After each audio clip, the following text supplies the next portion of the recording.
Good morning, everyone. I've been asked so often recently about what I'm working on by friends of mine and people on Facebook and emails that come in.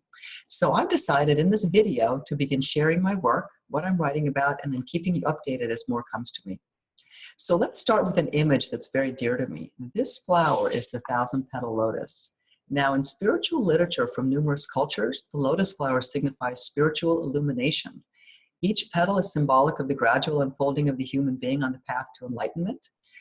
The light and stars radiating from its center symbolize the universe and man.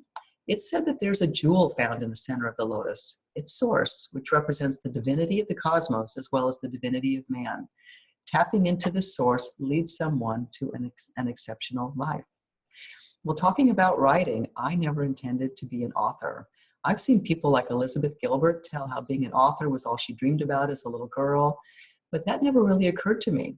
I did start to write, though, about a year ago, and what happened was that a force that seemed to come from somewhere else that wasn't going to take no for an answer flowed through me. I'd experienced many unusual things before, things that I'm writing about now, but I'd never experienced anything like this. Being a conduit through which a consciousness that was not mine flowed like a torrent, it was terrifying and awe-inspiring all at the same time. What I've been working on is describing the personal experiences that I've had.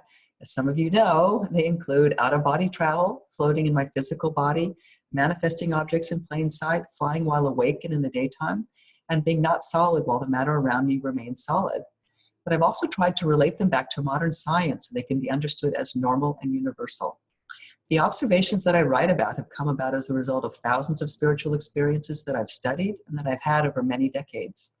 But instead of merely having an experience and going on with my life as if nothing happened, which many of us have done, I began years ago to make note of them by writing them down and categorizing them. Then I studied what happened just before and immediately after each experience to learn more about what triggers them. What I've learned is that nothing really exists until we pay attention to it. And when we do, it collapses into a reality, which we then call experience. This view suggests we look beyond the horizon of what we've been taught of as normal and what we think we know is, quote, true, and instead consider the possibility of such ideas. To me, any of us could have a breakthrough idea that unlocks advances like harnessing gravity or manipulating time. These ideas could then allow for things like travel throughout the universe to occur. Imagine how you would live your life differently if you could create anything you wanted with a thought. The things I write about give examples and offer explanations that may get you there, and the time is now. I once read that there's one law in the universe, and that law is balance. As the world seems to spin increasingly and crazily out of control each day, with innovation and progress expanding options and knowledge, there's a quiet force at work, and it balances all of this. This isn't the first time this has happened. I think we've witnessed this moment often in our past. In the 1850s to about 1920, for example, when an explosion of spiritual writings and mystical thought came into the world, and more recently in the 1970s, when many of the thinkers, teachers, and writers we now take for granted came into the mainstream. Today, with the earth at a tipping point in so many ways, that same quiet force seems to be bringing back to steadiness a world which is otherwise quite unsteady. The things I write about may very well be part of that.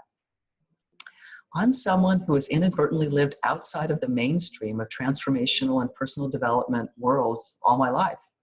When I began traveling out of body decades ago, it never occurred to me to Google it. In fact, the internet did not even exist back then.